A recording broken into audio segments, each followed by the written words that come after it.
IVM.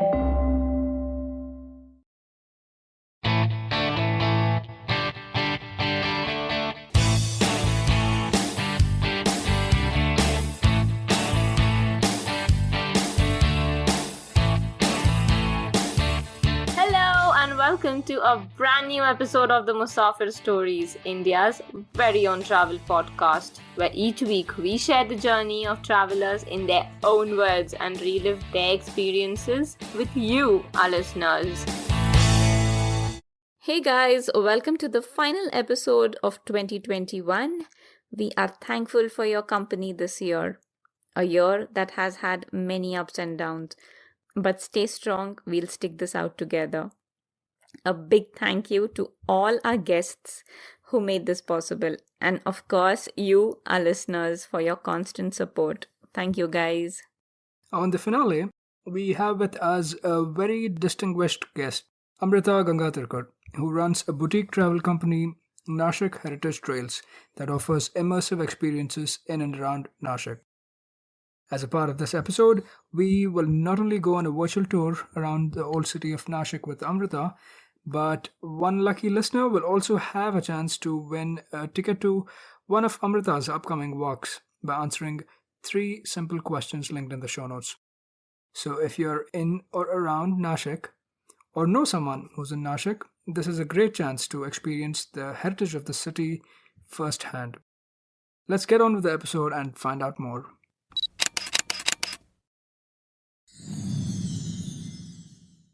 So, with that introduction, we'd love to welcome Amrita Gangatarkar, who runs a travel experience company called Nashik Heritage Trails.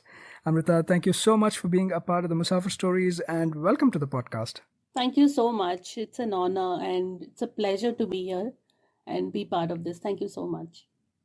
Thank you. We're really glad to have you, Amrita. And perhaps the name of your company gave it away a little bit, Nashik Heritage Trails. But overall, the introduction I gave was quite brief and concise. So why don't you speak a little bit more about yourself, Amrita, and Nashik Heritage Trails? How did this start? Yeah, sure.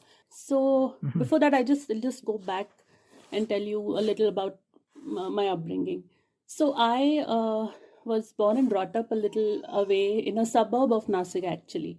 It's a road towards the Nashik railway station, which is around 8 kilometers away from the main city. So that road that connects the main city to the station, it's developed as Nashik Road. But luckily, my grandparents lived in Panchvati, and they lived right in the center of all the hustle bustle. And so every weekend I used to leave the urban Nashik behind, and I used to enter the Panchvati, and I used to spend my weekends with my grandparents.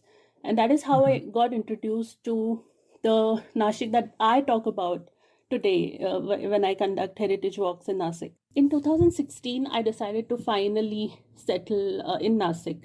Me and my husband, we both wanted to be in a small town, a little, we wanted a little slower pace of life, and we decided that we will settle in Nashik. Again, him being a Tamilian, we used to get a lot of family and friends from down south. They didn't know anything beyond Trambakeshwar and Shirdi. So I used to take them, I used to convince them, ki no, ek din aur reh lo, one more day, just trust me, I will take you around. And I used to take them to all the temples and all the vadas and the river. Nashik has a lot of wineries also, so a lot of people come here for wine tours. And of course, Nashik has always been a very important pilgrimage. So there is people who come for pilgrimage, there is people who come for wineries, but these two are not connecting. They are not. They don't know about each other. So I decided to be the middle person to connect to bridge the gap between these two, and that is how I started Nashik Heritage Trails, which was earlier Urban Sarai, but now I call it Nashik Heritage Trails. So that is the story actually of how it started. Yeah, wonderful. Thank you. And we'll find out a little bit more about that during our conversation further. But for somebody, for an outsider who's planning on visiting Nashik, can you also give us a little bit of a orientation as to where Nashik is and how one gets there? So Nashik is in North Maharashtra, very close to the Gujarat border. It's very close to Madhya Pradesh border, and it is around 180 kilometers from Bombay. And that has been a very important historically, because Nashik has always been a marketplace, and it has always been on a trade route. So Yep. Nashik has been mentioned a lot in the ancient texts, and it has always been known as a marketplace, and that has also given a very unique kind of face to Nasik. Especially on that historic trade route between Bharuch and Python, I understand, right? So it's kind of on route, and that's why it's also been part visited by a lot of travelers and traders in the past. So Yeah. we'll touch upon some of these as well, and how it's kind of had its impact on the city. Uh, just going back to the point that you called out, that even from a historic and religious perspective as well, it does have especially connections to the Ramayana. There's a lot of connections to the Ramayana, and some of the places as well we'll visit today that will show up. Do you want to kind of set the stage a little bit for the walk itself, Amrita, that the primary walk, the heritage walk around Panchvati and the area that you do, and just give us a little bit of a background about the walk? Yeah, I would love to. Actually, I'm going to take you on a virtual tour of Panchvati and Old Nashik. So if you're ready, I'll just take you around my favorite places in Nasik. Yeah, wonderful. So there are three reasons why people come to Nasik and why Nasik is famous from a history point of view and mythology also.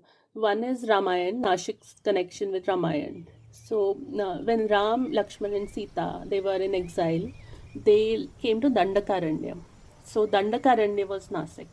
So they lived here, and a lot of important whatever happened later, it happened in Nasik. So that is point number one. So even today, whenever you go to Panchvati, you will see all the chalks and all the lanes and everything you see around. There is some connection to Ramayana, and all the small lanes and chalks and everything is named after some character from Ramayana. So it's in the blood of Nashikars, and if you know a little bit of Ramayana, it's very, very interesting to roam around the lanes of Nashik, especially Panchvati. Second point is whatever rituals we do in Hinduism after death. So all those rituals happen in Nasik at Ramkund. So a lot of people come here, whatever they do in Banaras, Kashi, similar things happen in Trambakeshwar and Nasik. So that is another reason why a lot of people come here. And any given point of time, whenever you go to Ramkund, you will see people performing last rites, and after death, all the rituals after death. The atmosphere is a little gloomy, but I will tell you from personal experience that I really find it very peaceful there, even though I'm standing in the middle of a lot of hustle bustle. But we'll come to that point later. And third and very important aspect is Kumbh Mela, which happens every 12 years. So when the sun enters Singha Rashi every 12 years, there are some important times where you have to take a bath, take a dip in a particular place in Trambakeshwar and in Nasik, and some other places around Nasik. And that happens every 12 years. So this is a very auspicious and very holy year for everybody who believes in that particular event. So thousands, not thousands actually, lakhs of people gather to Nasik every 12 years, and Kumbh Mela takes place. So I would say that roughly these three reasons are there why Nashik is famous. And during this walk in Panchvati in Old Nashik, we not just cover the historical part of the city, but also the mythological, the religious, the political, the sociological part of all these events as well. Yeah, absolutely. Looking forward to that. And just in terms of where you start off this walk, what's like a starting point usually for these walks, Amrita? I like to start at Kala Ram temple. Kala is black in Marathi. It's a black Ram because the statue, the murti is in black basalt rock, which is very usual sight in Deccan, in this part of the country, because our soil is made of that. So we started Kalaram temple. Another reason is why because there is parking space. Yeah, so very practical because a lot of people bring their own car, and when Sure. you enter the old part of the city, it's chaotic. You can't even walk in straight lines. So Yeah. it's a good point to start. So whoever is coming to Nasik and want to take a walk around the old city, I'll tell them you come to Kalaram temple, park your car there, and just start walking. So the walk starts at Kalaram temple, and it is a very important temple historically also. Earlier it was a small temple, and whatever you see today in Nasik, even though Nasik has been on the world map because of the trade and because of the marketplace, because being on the trade route, and also because of all the religious reasons, whatever you see today is from Peshwa era. And the reason is because Peshwas spent a lot in Nasik. They loved Nasik. They used Nasik as a vantage point to go to north, because Nashik was closer to Madhya Pradesh, it was closer to Gujarat. Of course, now there are borders, but earlier it was not like that. So Nashik was very. If you have a stronghold in Nasik, you can control trade. You can also control the movement from north to south. And if you have a stronghold here, then it is easy to go beyond this point to go north. So Peshwas did exactly like that. So whatever you see today, it is from Peshwa era. That is also a very particular Peshwa era, where when Peshwai was flourishing, it was at its peak. People were experiencing good financial health. There was stability, and people did spend a lot of money. And how do you really see money in the economy? When people spend on temples, when temples have beautiful carvings, because they get karigars from outside of Maharashtra. They are paid very well. So when you see a very ornate temple with beautiful carvings and you have actually spent time, energy, and money doing that. And when will you do it? When there is stability, when your stomach is full, when there is no threat of any kind of attack, then only you spend your money on all these things. So you'll see that whatever you see today is from around 1740 to 1770 or 1760, from that, or 80 or 90, I will say. So Kalaram temple was one such, where a lot of money was spent actually. Around 23 lakh rupees at that point was spent on Kalaram temple. 23 lakh, even today, is a lot of money. And Sure. yeah, so if somebody is spending that kind of money in 1780s, then you Yeah. definitely have a masterpiece. So it's a very simple temple.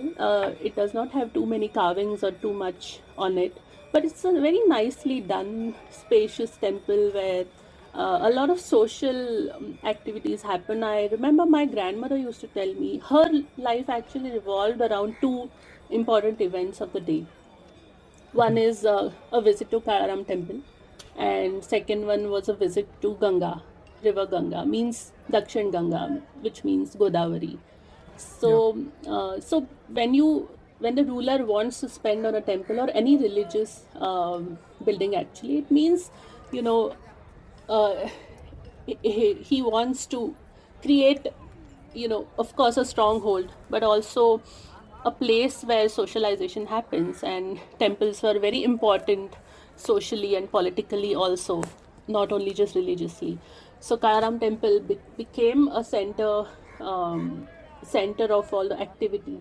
And 90 years ago, when Dr. Babasaheb Ambedkar decided to enter the temple with Dalits, because before that they were not allowed to enter temples, he chose Kalaram temple, and he entered he entered the temple on 2nd of March 1930, and that is also a very important event in the history of Kalaram temple. So I like to start my work with Kalaram, from Kalaram temple, not just, of course, I was just joking, not just only because the parking space, but also because I like to make it very clear where we are and what we are seeing and why this building is important, and historically, culturally, socially, politically, how it has shaped the narrative of Nashik. So that is why we started Kalaram Temple. Yeah, absolutely does definitely make sense. And yeah, obviously, like the name goes, the main deity is Lord Ram, right? And you also Yeah, have idols of Sita and Lakshman in the temple. And I guess the uniqueness of this temple compared to a few others might be that these are all in black stone, right? And the temple as well is pretty much in black stone. That might be one of the standout features of the temple. absolutely. Actually, all of the temples are in the black stone, because this is a it's from Deccan. So Yeah. you'll see a lot of black stone everywhere in Nasik. Yeah, definitely. And also, one of the things I forgot to mention at the beginning that I thought I'd check with you, even the name Nashik itself, right? It also seems to have a connection to the Ramayana itself, right, Yeah, Amrita? yeah. That it's actually the episode where Lakshman cut off Shurpanaka's nose, or Nashik, as I guess that's how the name also lies, correct? If I'm That's not wrong? correct. Yeah, yeah. Some academicians believe that it's also because the 9 shikharas, like Navashikhar, there are 9 small shikharas, like hills, that form Nashik. So Sure. some of them believe that maybe it's because of that Navashikhar Nashik. But mythologically, if you see, a lot of people say that Shurpanakha's nose was chopped off here. It's Nasik here, Right. and that's Yeah. why it's Nasik. So that is how it Yeah. comes. Yeah. Exactly. So yeah, kind of just going back to the point that you mentioned, that some really heavy connections to Ramayana, right? The Epic of Ramayana. Yeah. Cool. So thanks so much for calling out the important features of Kalaram Temple. And from here, what's the next point? Like as you get off, what's the next closest point that you make stop at? So we meet at the north gate of Kalaram temple, and we start our walk from north gate towards Ramkund. And you have to keep your eyes open, Seth, because there are buildings, there are vadas, there are 100-year-old buildings everywhere. So wherever you look, you'll find a gem, and some of them are really in good shape. People have maintained them. Some of them are in really bad shape. Every time I enter Panchvati and Old Nashik, I see one more vada just giving away. It's either destroyed by the natural forces, or people want to construct something new, something urban, something very modern. Yeah. So, but when you take this walk from Kalaram temple towards Ramkund, you see a lot of beautiful vadas and very beautiful buildings. Every lane is named after some character in Ramayana. So my grandparents, they lived in a lane called Shabrichi Pole, means Shabri's lane. So Shabri is also a very important character from Ramayana. And then you go ahead, and there is a chalk called Shani Chalk. Shani, the Saturn, right? Shani Saturn, yeah. So that particular square is also very important. In Nashik, we don't celebrate Holi, we don't play colors on Holi. We celebrate Rang Panchami, which is 5 days after Holi. We make a big hole in the ground. We fill it with water, and it's called rahad. Okay, colored water. So rahad is a very specific, very special holy celebration that happens only in Nasik. So there are 3 rahads in Nasik. Every rahad has its own color. So this particular rahad is covered with orange water, and then on the Ranga Panchami, people play with that water. They jump in it, and it's a mind-blowing kind of experience. A lot of foreigners also come to Nasik during that time, and it's a very beautiful celebration. And if ever you are going to visit Nasik, do plan a trip around Rang Panchami. So why I am telling you all this, because when you walk right now, you don't really understand how it happens there, because it looks like a very normal chalk where people are going, and there are cars, and there are two-wheelers, and there are shopkeepers. Yeah, but during Rang Panchami, everything is cleared. they actually dig up hole a big like a well they dig up, and Rahad is played there. So right over there you'll find another temple, which is Gora Ram temple, because the murti is in marble, so it's Right. a fair Ram, so it's Gora Ram. A unique thing about this temple is it's like a vada. It's not a very typical temple that you see otherwise, with a very typical temple architecture and shikharas, and very very uh, very typical temple carvings and all. It's a vada. It's owned by a family called Muthe family, and it's a very beautiful setup where people love to visit. They have maintained it amazing. Like, it has a very old world charm, but at the same time they have used modern technology to maintain it. So I always take people there, and they love it. They just love it. The color, they love the piece, they love the structure. A lot of architecture students actually they visit this particular temple because when they study Vada architecture of Maharashtra, they use this as an example, and it's a beautiful, beautiful temple. Yeah, and just to kind of call that out, Vadas are basically, I guess, residences of this area, right? Yeah, Of the times of the Peshwas. yes, yeah. Yeah, so very unique, and you'll find a lot of them in Maharashtra, and especially in and around Pune, Nashik, and the old towns, like we call them, right? That were strongholds of the Marathas. And good, I mean, it's also, I guess, good to see the contrast between the two, right? The first spot, which was the Kalaram, and now the Gora Ram temple. Yeah. In terms of this one, is this fairly newer compared to Kalaram? It's a Amrita? 200, around 200 Okay. year old, yeah. It's roughly around the same time as well. Yeah. And what about from here, Amrita? After having spent some time at the Koraram temple, where next do we head off So to? after this, we enter another temple premises, which is called Kapaleshwar, which is a Shiva temple. So and it was constructed in 1738. So you'll see all these temples are constructed in that particular around 1740 to 1890, like I mentioned before. So Kapaleshwar is another very beautiful temple, my favorite temple actually, and Okay. it has a dome. It doesn't have a shikhara, so it has a dome which is quite similar to a mosque-like dome.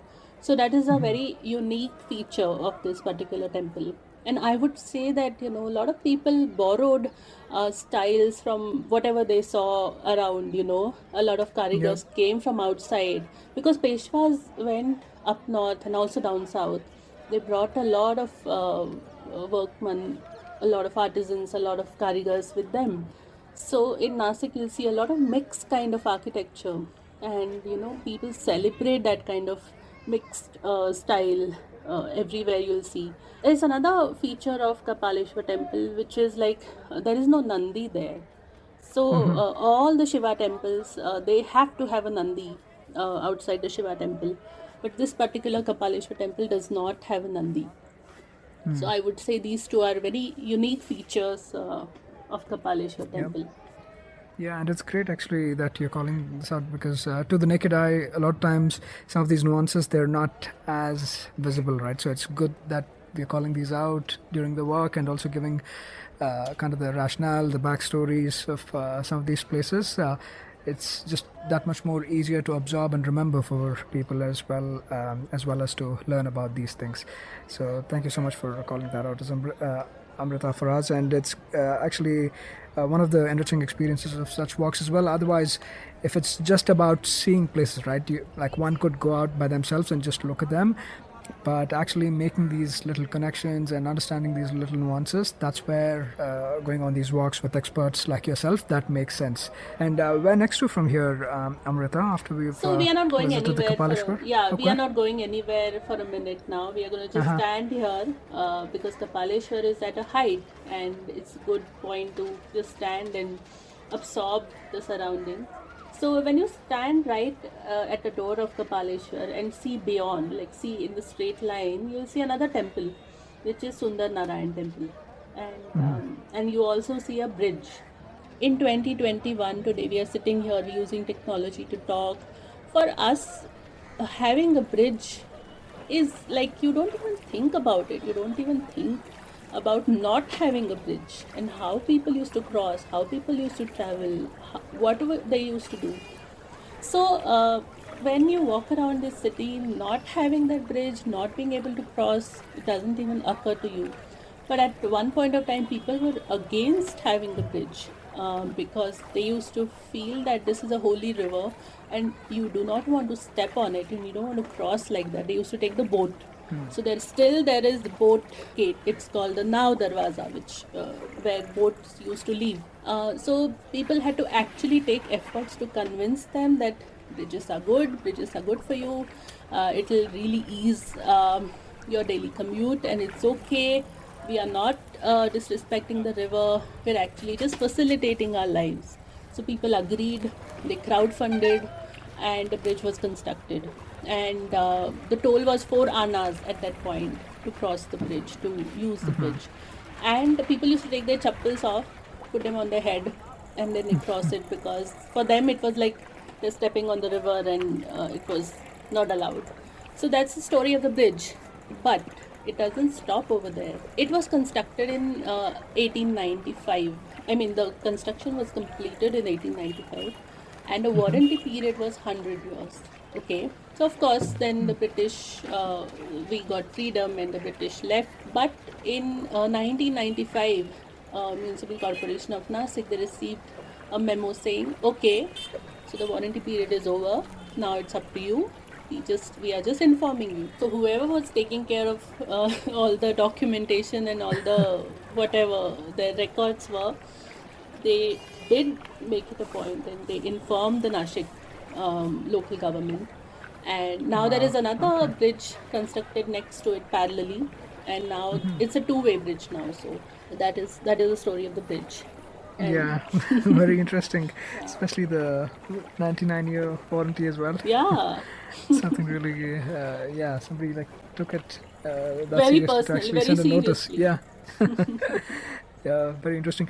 And is this the Ahlia Holkar bridge that you're Yes, referring to? yeah, correct. Amrita? Okay, Yeah. cool. Okay. So earlier the name was Victoria Bridge, named after the Queen Victoria.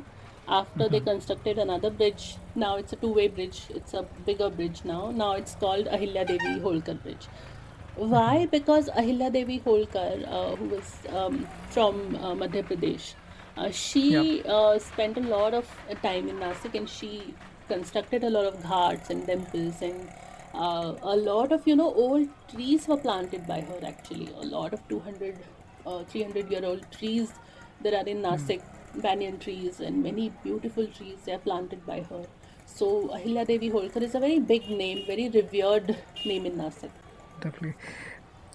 And just like taking a step back, this overall neighborhood is what is referred to as Panchvati. Panchvati, yes. Panchvati, right, Amrita? And Yeah. even that, I don't know if you'd like to touch upon that, the significance of the name itself, right? How it's come about to be called as Panchvati, if you'd like to call those out. Mythologically, 5 Rishi Kumars, they are symbolized in those 5 banyan trees, and Panchvati means 5 banyan trees. So that is how Right. this name came about. So in this particular area, there were 5 banyan trees. Right now, there are not 5. I think there are 2 or 3 only. But that is Right. how this area is called. It's named after the 5 banyan trees, and that's why Panchvati. Yeah. Yeah, exactly. So that's also pretty important. And whereabouts from here? So I'm assuming you do head down to the Ghat Yeah. after Kapaleshwar. So now we can go down to Ramkund, and Ramkunda, there are 3 kundas. Kunda means the river is flowing, and there is a small place where you can go in, get inside the water. You can pray and perform a lot of different rites. That area is called Ramkund. There are 2 more kundas, Lakshman Kund and Sita Kund. So when you enter this area, you see a lot of people sitting there performing last rites, performing all the rituals that happen after the death of the near and dear one. And A lot of people are there. It's very crowded. It's noisy, but at the same time, I do feel a lot of peace there. Like as if, uh, and a lot of people do not understand the meaning of why we all, like people of all religions, they perform certain rites after their near and dear is dead. And a lot of people don't know why we are doing something like this. And I have found answer for myself after visiting this place again and again and again, that when you actually physically perform something, you can move on. And all these rites actually kind of sum up your feelings for that person. You make sure that he or she is fed well. You promise them that I will take care of whoever is left behind you. I will take care of everything. I have done everything for you, and now you can be free. You can just go, and you are well taken care of wherever you go. And this kind of feeling you get when you go there. And one of my favorite places to visit, actually, in Nasik. uh, Godavari is not a perennial river. It depends on monsoon. uh, so there is not water always in Ramkund. Sometimes the water level is very low. But when there is water, when there is enough water in the river, it's beautiful. It's the most amazing visual one can see. Yeah, so anybody who is visiting Nasik, I would recommend them to visit Ramkund. Yeah, yeah, absolutely. And yeah, like to your point, right? Even though there is, like you're saying, so many people around and chaos in terms of people being around, still it gives you that kind of sense of peace. And I'm sure it is related to that sense of closure one gets, right? Like Yeah. detaching yourselves with those final rites that are performed by people for their near and dear ones. But at this point, right, we've now at this point we are at the Ramkund. Is this roughly what halfway through the walk, or how Yeah, far we have you are now come? exactly at halfway when we enter Naro Shankar temple. Okay, let's take a quick commercial break here, and we'll be right back on the other side.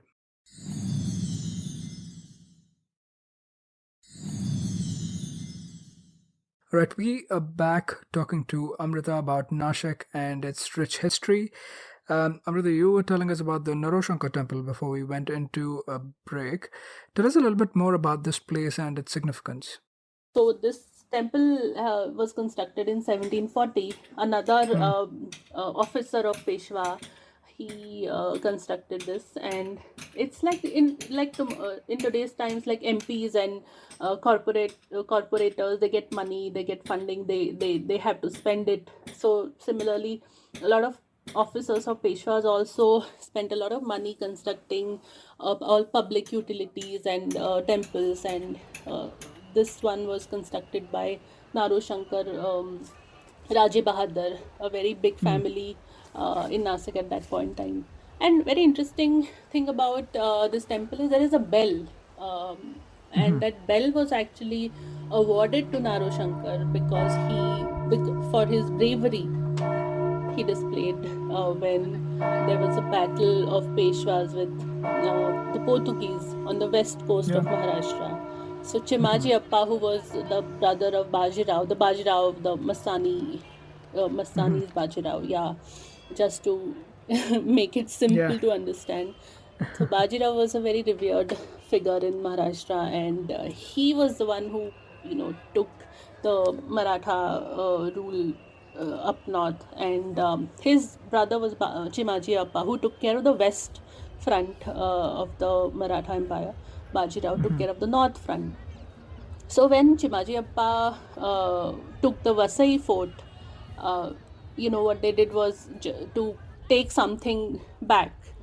They took the bells of the churches, and all these bells were awarded to the officers who performed really well, and for the bravery, actually. So one such bell was awarded to Mr. Naru Shankar Raje Bahadur, and he put it up in the temple, Naru Shankar Shiva temple, and the bell was there for many years. Even today it's there. It's right now it's properly secured. Earlier it was just openly available for anybody to touch. People used to take advantage of it, and so now it's properly secured over there, but you can still see it. So that is actually the halfway of our walk now, and at this point I take some time actually just to relax, sit in this temple. I love this temple, and it's very peaceful. It's actually not very crowded like other temples. Okay. It's not visited by everybody. People don't even know that there is a temple here. If you come from the roadside, if you come from the riverside, yes, you can't miss it. It's a huge structure. But when you're just walking down the road, you don't really realize that there's a beautiful temple right here behind all the shops. So we go there, we take a little break there, just try to soak in whatever we have seen. And because after this point, Panchvati part is over, we cross over and we go to the old Nashik part. So this is a good time to take a break also. Yeah, definitely, and very interesting story about the bell as well, right? The Naroshankar bell, and it's the Battle of Bassein or Vasai, like you mentioned, right? That's when this is from, and spoils of war, like we say, right? Yeah, that's how I believe they've brought this back. And I don't know, this is something I'd read that the bell is pretty loud as well. Like you said, it's secured now, but in the Yeah. past, like you could hear it like far and out. And apparently, like if somebody speaks in a very high-pitched tone, you usually call them that as Yeah, Naroshankarachi Kanta. Yeah, Kanta. yeah. You're a loud Yeah. mouth. Like Yeah. that, yeah. So yeah, it's just funny while I was looking this up, but interesting and a good point to catch a quick breath as well, because we've been walking around, and roughly in terms of I know in terms of hours, you said it's 2.5 to 3 hours depending on how much time we spend at places, but in terms of distance, how much would this be? Is this still close? In terms of distance, we haven't really covered much. Like Yeah. we are still in the same area, Yeah. and it's hardly a short walk, like a 10-minute Yeah. walk. But Yeah. because there's so much to see, and any lane you enter, you'll find a gem. Yeah, no, absolutely, and moving on from here, from the Naroshankar temple, is now the old town part of Yeah, Nashik that old we're entering. Nashik. Okay. Now we are crossing the river, and now we are going to the other side of the river, which is called Old Nashik, Zuna Nashik, we call it. And this is a very important place to visit, because all the traders, all the people who came and settled in Nasik, uh, they all settled in this area, and all the who's who of Nasik, all the officers of Peshwas, and uh, they constructed their beautiful vadas along the river. I call it Marine Drive of Nasik because it's right on the river side. Beautiful vadas, beautiful buildings, and they really spend a lot of time and money making these houses. So I actually like to take a little break here on the bridge, and the bridge that we take it called Ram Setu. So again, the bridge is also named after Ram.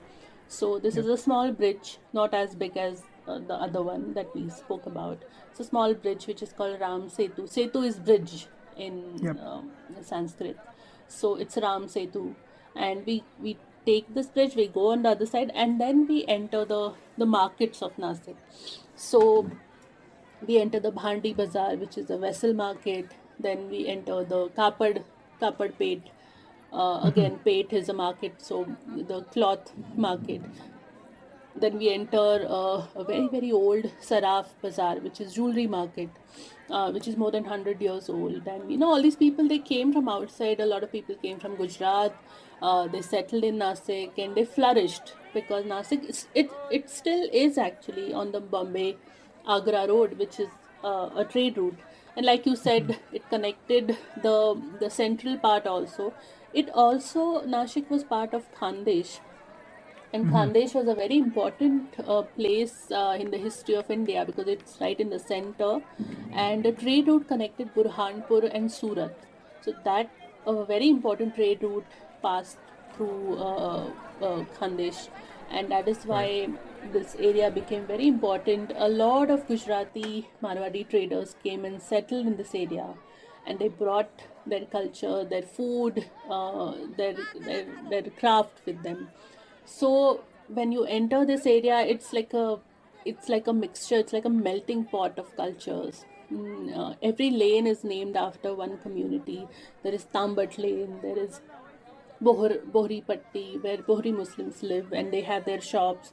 So, it's a very different kind of world altogether, and the texture is different, the sounds are different, because it was a vessel market. It still is a vessel market. You have a lot of sounds of people working on the vessels, and there was this very typical sound that used to be there in the past, where we used to use a lot of copper and brass vessels. Now, of course, we use steel, uh, but that beating sound used to be there. So you take this amazing road through all these markets. People spend a lot of time in these markets.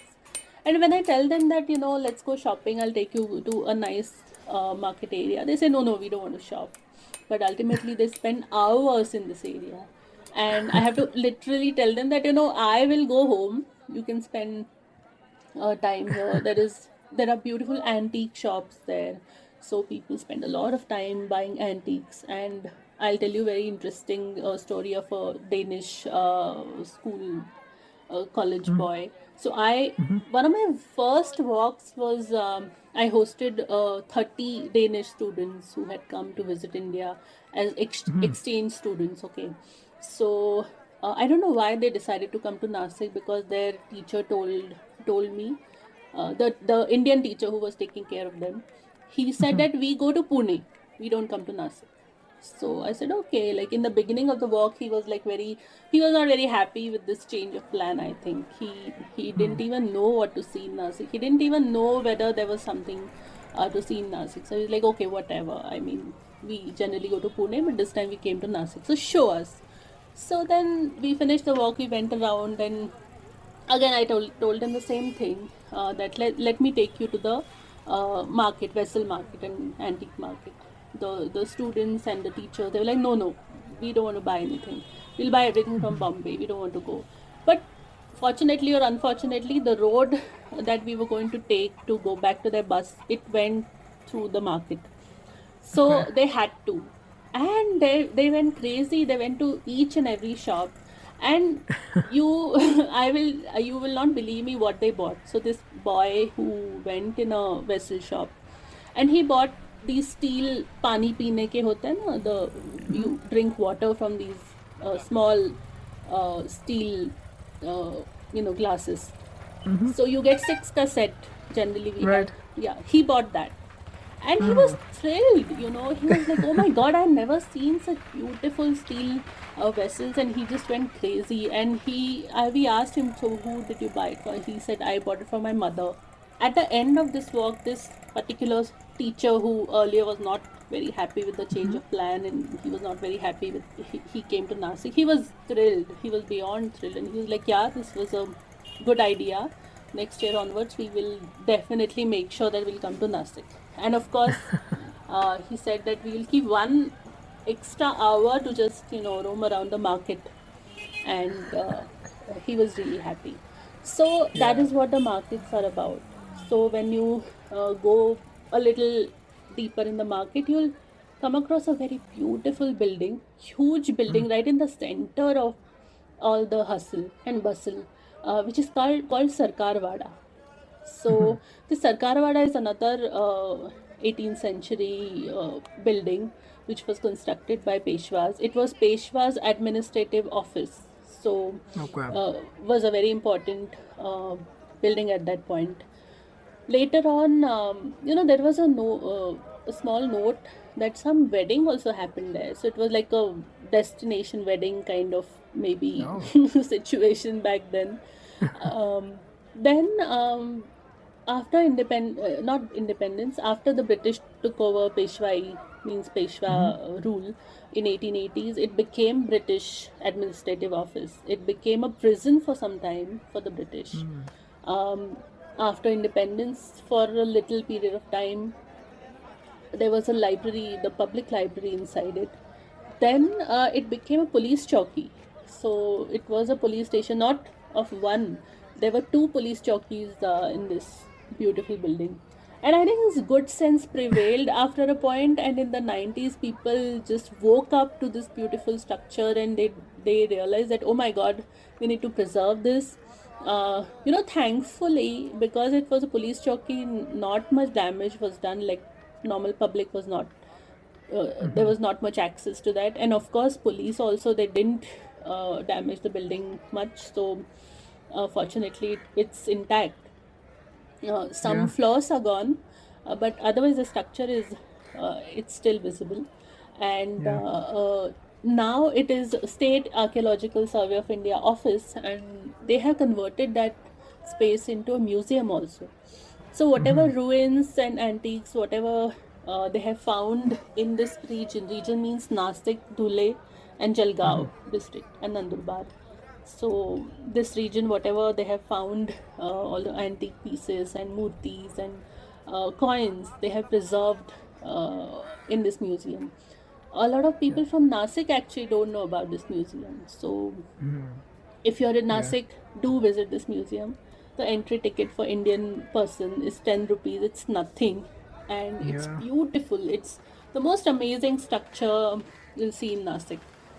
Yeah. So I recommend wholeheartedly, and I make sure that I take each and every person to this museum, whether you're interested in a museum visit or not. Just go there, just experience the building. I make sure. Yeah, definitely. And like you said, very unique also, right? Just the architecture within the building as well, with all these wooden columns and beams, etc. Yeah. It's very unique that way. Also very typical of those vadas and the architecture from those times. Yeah. Yeah. So very interesting place, and it's called as the Sarkar Vada Sarkar Vada. Yeah. Museum. Sarkar is the Government, I yeah, guess. the government. Yeah, Sarkar Yeah. Vada. So Equivalent of that, after yeah. this point, we spend a lot of time in the lanes where all the lanes are laden with beautiful vadas of all these jewelers and traders. So whichever lane you enter, you'll find something. You'll find a beautiful vada waiting for you. So we spend a lot of time just roaming in these lanes, and there are some families, I know them personally. So they open their doors for their own homes, and they take us inside. They show us whatever they have preserved. A lot of people have beautiful vessels, beautiful centuries old pothis, the scriptures, and a lot of documentation that they have preserved. Just to give you an example, there is one vada where you find all the old documentation of the vada, like when it was constructed, how much material was used, where it was sourced from, how much money was paid to the labor, and that person is also he collects old documents. So he has one document which is written in gold ink, like actual gold ink. So you say that his name was written in golden letters in the history, in the pages of history. It's not just to say, it actually used Right. to happen in the past, where people used to actually write something in gold ink because they wanted it to last for centuries, for thousands of years. And of course the event was so important that they thought it was necessary to be documented in that ink. So, I can spend like hours even just talking about this area and just roaming around in this area, because each lane has some building which is very important, and all these trading communities, they have like these pockets where you'll find a particular community, their own deity, a small temple, a very unique kind of architecture. So we spend like a good 1 or 1.5 hours there, just meeting people, seeing their houses, seeing how they live, and then the walk ends at one of the eateries in Old Nashik. Yeah, I was So actually going to ask you. I know it's not too much in terms of walking, but definitely that's crucial component, important component of the whole surrounding and the experience also, right? So yeah, tell us a little bit more about that too. So, food wise, I always make sure that the walks are they end on a very sweet note, or of course, if you want savory note. So, Right. Old Part also has some old eateries. They are famous for many years for a very specific kind of food, and more than that, they haven't changed their look. Of course, earlier they were using chulas, and now they use gas and stove, but the essence remains the same. So we take some time to be there. There are three options actually. I gave people three options. One is to eat jalebi and fafda in Budha and dhokla. So because Nashik is very close to Gujarat and a lot of Gujaratis are in Nasik, a lot of food is influenced by Gujarat. So you get beautiful jalebis and fafdas and uh, dhoklas here in Old Part. So that is one option. Second option is sabudana vada, which is a little different. Like, actually I didn't know that it's different and it's not available in other parts of the world. Because I grew up eating sabudana vada, so I had absolutely no clue that there could be people who didn't know what sabudana is. But I have met such people who have no clue. So that is another option. That is, it's called Sayantara. The name of the place is Sayantara. It's Okay. right at the heart of Bhadrakali area, which is a marketplace, very old marketplace. And then the third option is misal. So misal is very famous in Of course. Nasik. Yeah. Yeah. So it's like a mixture of a lot of spicy things and sprouts and farsan and topped with a lot of peanuts and onion, and then you pour very hot and spicy curry on it and you eat it with pav. So that is how.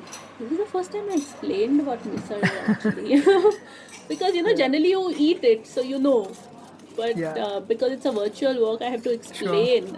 I hope I have painted a nice picture of misal. Yeah. Yeah, definitely mouth watering. Yeah. But yeah, until you visit, definitely this description does make a lot of sense. Yeah. Yeah. I hope you come back just to eat misal. I mean, Oh yeah. if not temple or vadas, just for misal. I think anybody who's listening, I think it's a worth a visit, and you should definitely come for food. A lot of options, and like you said, a lot of them are old, authentic places as well. So it's always good to kind of check those out through these walks. Yeah.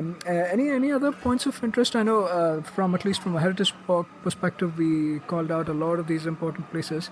But just in terms of other types of walks that are covered by you and the company Nashik Heritage Trails, Amrita, would you like to call out a few of them? Actually, there are many. Nashik is full of all these places, and if you take a little, like 30-40 kilometers radius around Nashik, there are a lot of beautiful temples and very beautiful places to visit. Nashik, there are many forts in Nashik actually.